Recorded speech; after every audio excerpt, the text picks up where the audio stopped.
Hello everyone, welcome back to my mental health and crime channel. My name is Huda London. This is the case of the Idaho quadruples. May the four victims rest in peace, condolence to their families, and may the correct justice be served for the four victims and for Bryan if he's innocent. Today I'd like to talk about something that I've been wanting to talk about for a very long time. It could actually mean something, or it could mean absolutely nothing.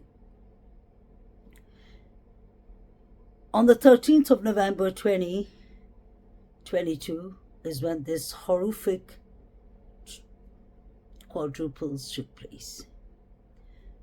2 weeks later, there was this memorial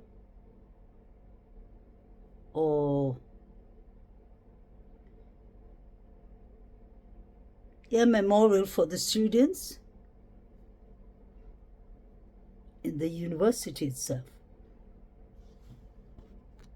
I'm talking actually about the first memorial, where the parents were talking, Xana's sister was talking, Xana's auntie and Xana's father. We had the Gonzalez talking. Jack was standing there, Jack D, if you remember. We didn't have Maddie's parents there for some reason, but we had the Chapins there too, if I'm not wrong. So basically what I wanted to remind you all about that tribute or that memorial. The memorial actually. If you remember, Hunter Johnson was one of the people talking there too. He was on stage. You had Jake, Maddie's boyfriend or former boyfriend, was talking to, who gave his memorial speech. Now what I found interesting, and I'm sure that many people noticed, and we all spoke about that many times before, I'm sure, in different chats and all. Why didn't Dylan Mortensen and Bethany Funk attend the memorial? Could it be possibly because maybe the police, Idaho Moscow police, told them not to attend because they will be blamed? Because let's not forget, the police said in the beginning, Chief Fry clearly said that the surviving roommates are not witnesses. They were just there. That was Chief Fry's own words. So could it be possible that Chief Fry and maybe the FBI told the surviving roommates not to attend the memorial, just in case they get blamed? That is my number one. Alternative I'm thinking of. The second one, could it be possible that the surviving roommates did not want to go themselves because they knew there would be many questions? Maybe they didn't want to face the students, the university students, the media and everything, the parents of the four victims. Or, this is my third final one, could it be possible, just possible, if there's any possibility, that the surviving roommates could have been injured or could have had injuries on them? Have injuries maybe on places that were noticeable, maybe have big scars. Because let's not forget, nobody has seen DM and Bethany Funk. We saw pictures of DM and her fiance almost a year later. We've seen pictures of, we saw pictures of Bethany Funk and her fiancé later down the line, a year and so. Then we saw pictures of Dylan Mortensen celebrating with her friends. I don't know what they're celebrating, whether it was Halloween or birthday or whatever, last October 2023. Now, before those two pictures of these two surviving roommates, nobody saw pictures of them. Not from the time the quadruples happened, right up to when they were seen a year and a half later or a year later. Where was DM when the memorial was going on? Where was BF when the memorial was going on? Did they go home? Or were they told not to go?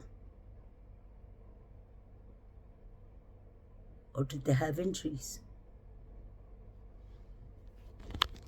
Could this have been an inside job?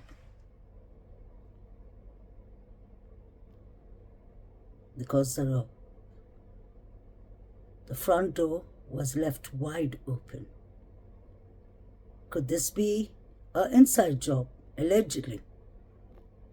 Because somebody from the inside could have easily left the sliding door open on purpose. Could this have been an inside job because one of the surviving roommates could have given the passcode, the keypad code, to the suspect or suspects? Those are questions we really need to think about.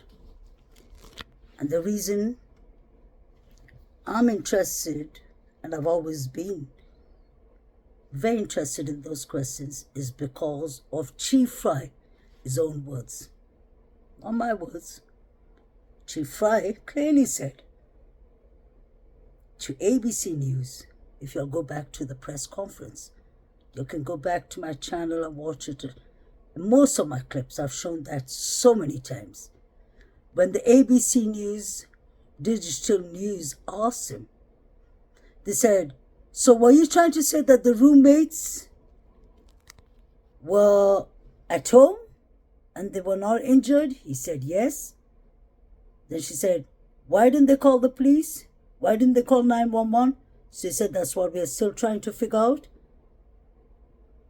And then at once he corrected her and he said, I did not say they were surviving roommates. I said they were just there. Now Chief Fry explained to me exactly what he meant by that sentence. They were just there. You can't just be there if you're not a witness. And then guess what? They were just there, change into 6 weeks later. Whoops, DM actually saw a man with bushy eyebrows, 5'11", walked past her right in front of her room. She's opening her door once, twice, thrice. The house makes creaky noise, the floors, the doors, and DM is trying to say that BF passed her. And he thought, you know what, I'm too tired. I've deleted 4 people. You know what? I'll let you live, DM. Continue what you're doing. I'll just find my way out. Is that what they're literally trying to tell us? Or is that what DM is trying to tell us? I really want to know who came up with this messed up story. Because I personally believe the first timeline was right. 3 to 4. In fact, let's start from 2:10 to maybe 3:30. That's where I believe something happened to these 4 precious souls.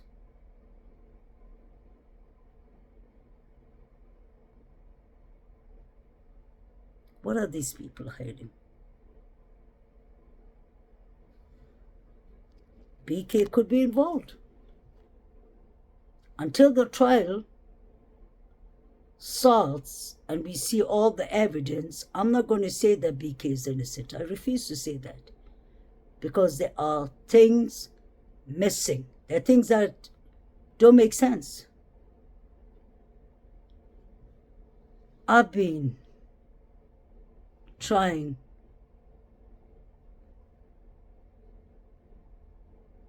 to research this case, to use my thoughts. Share. I love when my subscribers leave in comments, because you'll have such wonderful, amazing comments. Not only are you all so full of love, empathy, and everything for these 4 beautiful souls, you all care for justice, and that's what I respect, and that's what we want.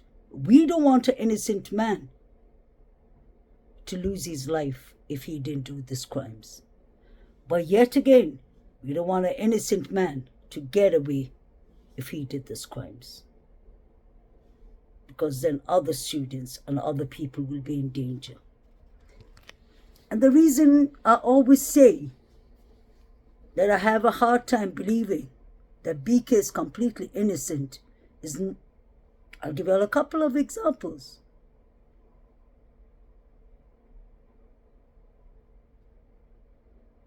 BK, his phone was on flight mode.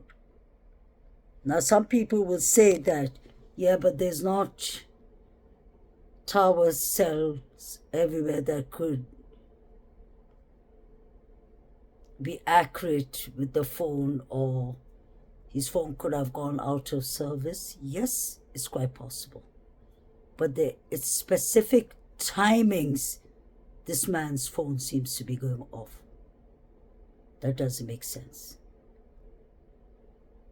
The way BK's phone was going off reminds me of many other people, of unalive people, like Barry Morphew. Although we're not sure if he unalived Suzanne Morphew, his beautiful wife. May she rest in peace. Barry Morphew's phone was going off at certain periods when he was allegedly committing the crimes. We saw him throwing bins in 5 separate big trash containers. One was behind McDonald's, actually. So think about that. Why was BK, his phone going on and off? Why was BK's phone switched off or either on flight mode? He wasn't on a plane, was he? He was in the library. Wouldn't make sense. Because this was at Saturday night. Saturday morning, more like. Past midnight. So why would BK, his phone, be on flight mode and or silent? Why is BK saying that he was at YYY Park when it was closed at 10 p.m.? And let's not forget, 2022 was still somehow the COVID epidemic period. It wasn't the epidemic, but COVID was still going on. Restrictions were still going on.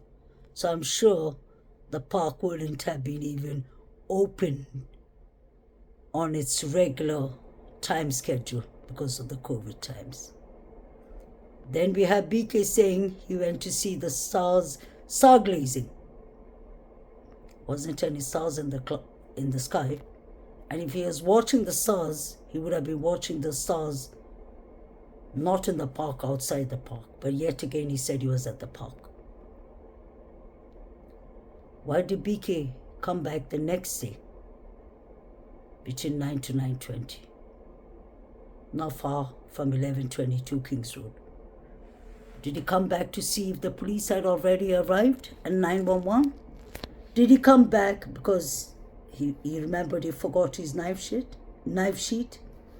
Did he lend his knife and knife sheet to someone, like the surviving roommates or one of the victims? Did he realize that something happened at 1122 Kings Road that he had to drive down to pick up his stuff, but he was too scared to come in? And when he came at 9 in the morning, between 9 to 9:20 in the morning, and he saw no cars outside, no police cars, why didn't he just go in quickly and get it? Obviously, it must have been too risky.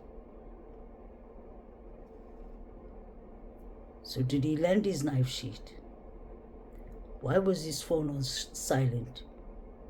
And why is he using YYY Park as an alibi when it doesn't add up with the closing time of YY Park? I refuse to believe that the FBI wouldn't have done any homework. I refuse to believe that a case that is so high profile could be a cover-up, honestly. But then at the rate that they're acting and of them refusing to change the venue is when you wonder, if it walks like a duck and talks like a duck, then it's probably a duck. What are they hiding? We want justice for these 4 beautiful souls. Their family deserves it. We deserve it. We worked hard for this. We want justice for BK if he's innocent. And we want nothing but bad for him if he's guilty. Nobody has the right to unalive 4 people and think that they can get away with it. That's wrong. So now let's come back to the 2 surviving roommates. Where were they? What did they see? Why did it take 8 to 9 hours to call the police? Who were they allegedly working with, or who were they working for? Were they too scared to call 911? Did they actually freeze? Flight, fight, and freeze mode is something I'm very aware of as a mental health counselor.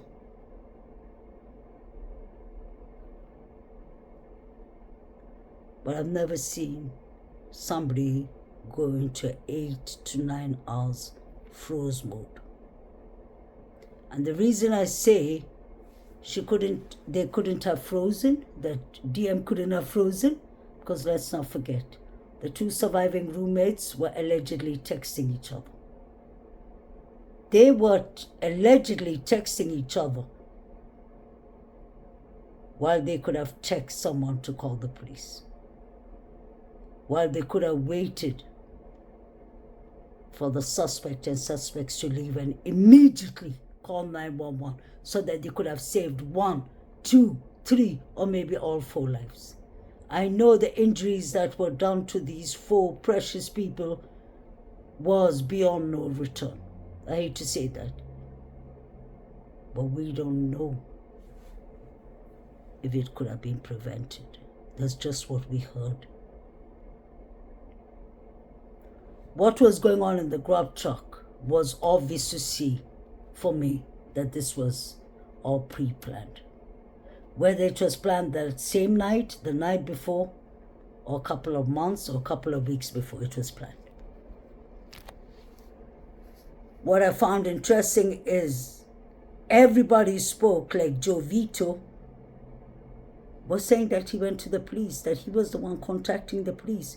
So did Eric, the guy, the Uber driver, the private share driver, Uber driver who drove the 2 girls home. He said that he was trying to get in contact with the police. And they told him, oh yeah, we know who you are. Wow. Then we have Jack Showalter, who drove off to Boise, Idaho, 5.5 hours away from Idaho, Moscow. But guess what? The police wasn't in a hurry to bring him down. Allegedly, his interview was done over the phone. I could be wrong, but that's what we heard from A.R. What was his name? Mayers, the lawyer. He mentioned this when he was talking to Unfiltered Lucky. You can watch that clip. So if Showalter, aka Hoodie Guy, had his police integration over the phone, then all I can say is wow. He could have had scars, injuries. He could have had stab marks. What do we know? These students Xana defended herself. She fought for her life. Kaylee allegedly fought for her life.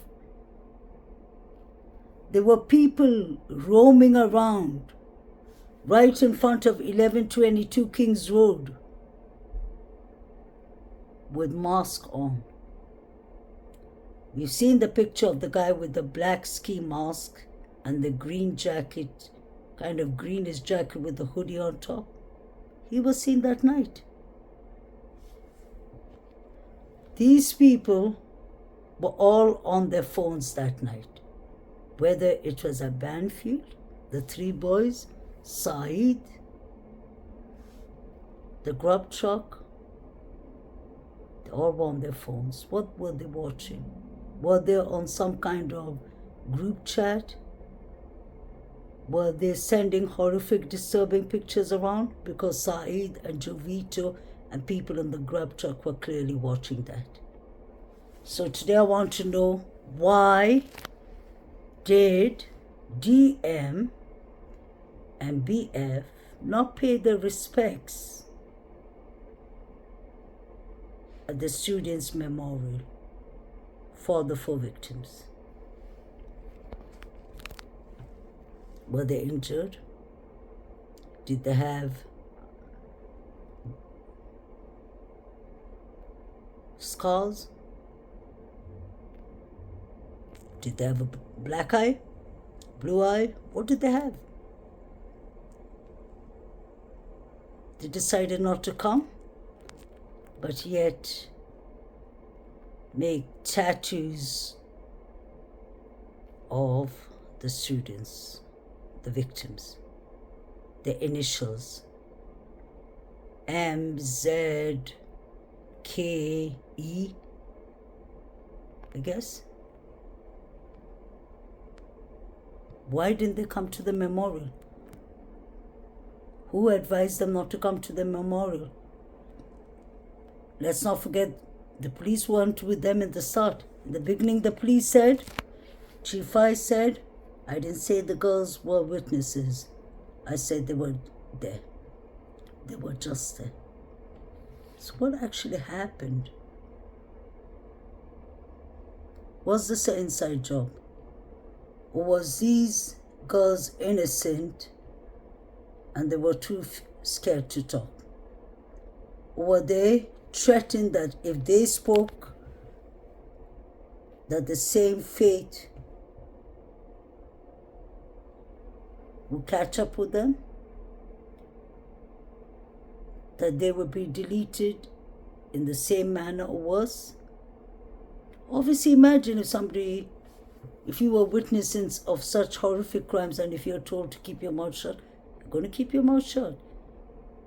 Because obviously, if that's the case, they love their friends and roommates, but when you're put in such a situation, that's a tough cookie to swallow.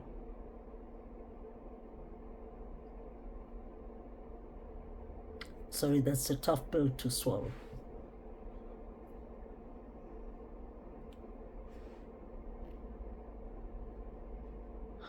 Besides the simple initials of the tattoos that DM and BF made, They haven't done any more memorials for them. They haven't written a book, example, for the demise roommates, the victims. They haven't even written a poetry. Forget the book. The book is already done by Bloomberg. What's his name? Not Bloomberg. Bloom. Mr. Bloom. But they could have just done something simple. They could have even planted a tree in honor of the victim's name. What do these girls know? What are they hiding?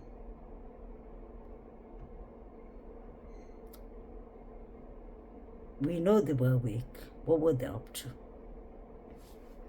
A young woman with blonde hair was running from behind the sliding door to the front of the house, and she was yelling hysterically. The tripod camera that was behind 1122 Kings Road, that students from Illinois, Chicago, had a tripod with cameras running behind the house. And next morning when they checked it, next day or the day after, they saw this blonde woman running hysterically out of the house. And they said that was at 2 a.m. Isn't that strange? 2 a.m. is the darkest hour for our family. That is what the Chapin said. 2 a.m. is a dark hour for us all. What happened at 2 a.m.? Let's not forget, around 2 a.m., 5 past 2 or 10 past 2 is when you hear at the grub truck people yelling, Xana, Xana, Xana, no, Xana. So something happened at 2 a.m. And there's another thing I wanted to touch on. Now we have Adam Lauder, who's a football player. We have Jack D, who's a professional lawn tennis player. So he has a strong grip, strong arm. And then we have Jack Shawalter, aka Hoodie Guy, who is a professional, or junior professional, or senior professional of wrestler. I'll put that picture in the thumbnails. You'll let me know what you'll think. It does look a lot like him. And apparently, or allegedly, it's him. So we have people here. And then you have the David Lott, who's on steroids, allegedly. You have the fraternities, sporty young men. Wouldn't have been too far-fetched for them to have done it. They could have done it with the help of BK, I believe. Very possible. I hope they decide to give BK a fair trial and everyone a fair trial and change the court venues unless they have something to hide. Wishing all my subscribers, viewers, a pleasant weekend. Happy September month. Happy autumn soon. Summer soon coming to an end. Love, wishes, respect, hugs from Antalya, Turkey. Rest in peace, Kaylee. Rest in peace, Maddie. Rest in peace, Eaton. Rest in peace, Xana. Condolence to your families. And may the correct justice be served. May the correct justice be served for BK2, and we are not going to give up the fight. We will keep on trying to spread awareness for this case. This is not one human being. This is 4 human beings. This is tragic. These could have been our children. We can't have such monsters roaming around this world. All monster. Have a lovely day, lovely night, evening, wherever you're in the world. Take care, guys.